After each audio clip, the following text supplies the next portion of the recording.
আসসালামু আলাইকুম সবাইকে। তো আপনি থাম্বনেল এবং টাইটেল দেখে বুঝতে পারছেন আজকে আমরা এফ কমার্স নিয়ে কথা বলবো যে এফ কমার্স কী করে শুরু করতে হয়।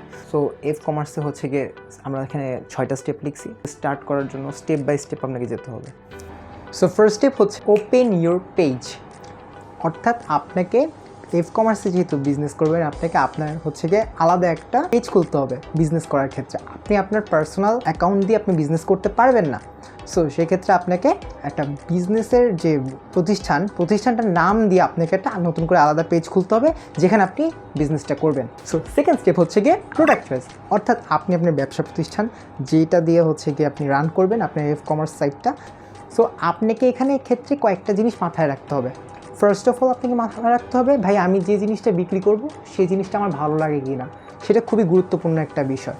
সো মনে করেন কারো হচ্ছে গিয়ে কাপড়ের ব্যবসা করতে ভালো লাগে, কারণ তার জামা কাপড়ের প্রতি আগ্রহটা বেশি। আবার কারো হচ্ছে গিয়ে জুতা রিলেটেড বিজনেস করতে ভালো লাগে, অর্থাৎ তার কি সেটার সম্পর্কে অবশ্যই অন্যান্য জিনিসের থেকে বেশি জানে।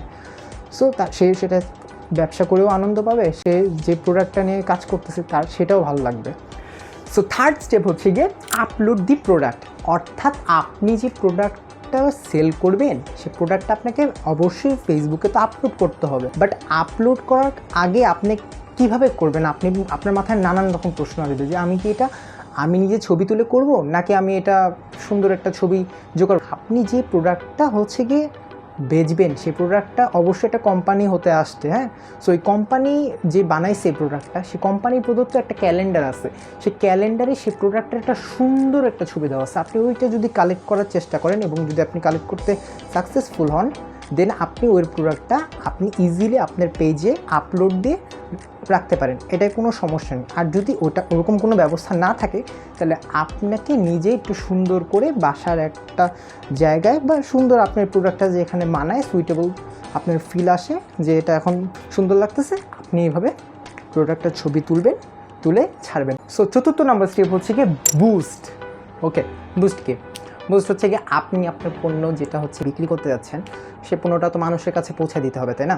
সো মানুষ আপনি অনলাইনে কীভাবে পাবেন? আপনি যদি আপনার ফেসবুক পেজে জাস্ট হচ্ছে গিয়ে পেজে জাস্ট আপলোড করে দিলেই তো হবে না, হ্যাঁ। কেউ তো এসে আপনার পেজ সম্পর্কে জানবেও না। সো আপনার মানুষের কাছে পৌঁছে দিতে হবে। মানুষের কাছে পৌঁছায় দেওয়ার জন্য আপনাকে ফেসবুককে টাকা দিতে হবে। কাস্টমার ক্যাটাগরি চয়েস করবেন, ওইখানে আপনি জাস্ট হচ্ছে গিয়ে ওটা দিয়ে দিবেন যে আমি এই কাস্টমার আমার লাগবে, বয়স এত, ছেলের নামে সব কিছু দিয়ে দিলেন। তারপর কত জনের কাছে যাবে পৌঁছানো লাগবে আপনি পৌঁছাতে চান সেটা টাকার অ্যামাউন্ট অনুযায়ী ফেসবুক আপনাকে হচ্ছে কি আপনার ছবি বা ভিডিও যা থাকুক না কেন সেটা মানুষের কাছে পৌঁছে দিবে। এটাই বুস্ট করা, সিম্পল অ্যাজ দ্যাট। অর্থাৎ আপনি আপনার পণ্যটা সবার কাছে পৌঁছে দিচ্ছেন।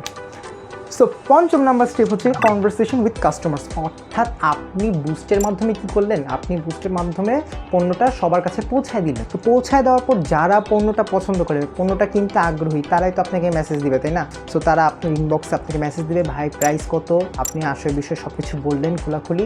তারপর তার সাথে কমিউনিকেশন করে আপনি সেল করার ট্রাই করবেন, ঠিক আছে? সেল করতে তো আপনাকে হবে সব, কারণ আপনি সেল করতেই যাচ্ছেন। সো 6 নম্বর স্টেপ হচ্ছে গিয়ে ডেলিভারি। এটা করা নিয়ে কত ঝামেলা ভাই, কেমনে কি আসল বিষয়। ওকে ফাইন, ইজিলি বলে দিচ্ছি। আপনি ডেলিভারি হচ্ছে গিয়ে কয়েকভাবে করতে পারবেন। আগে বলে নিই ভাই, ডেলিভারির টাকা কিন্তু আপনার দেওয়া লাগবে না, ডেলিভারি নিয়ে অত চিন্তা না। ডেলিভারিকালি আপনি যে কুরিয়ার সার্ভিসে দিবেন, হতে পারে সেটা পাঠাও, স্ট্রিট ফাস্ট বা যে কোনো ডেলিভারি সার্ভিস দেয় এরকম কোনো একটা কোম্পানির সাথে আপনি হচ্ছে গিয়ে ওখানে একটা অ্যাকাউন্ট খুলবেন। জাস্ট আপনাকে একটু খেয়াল রাখতে হবে যে হচ্ছে গিয়ে আপনার কাস্টমার ঠিকানাটা ঠিক আছে কিনা এবং ফোন নাম্বার এবং নামটা ঠিক আছে কিনা।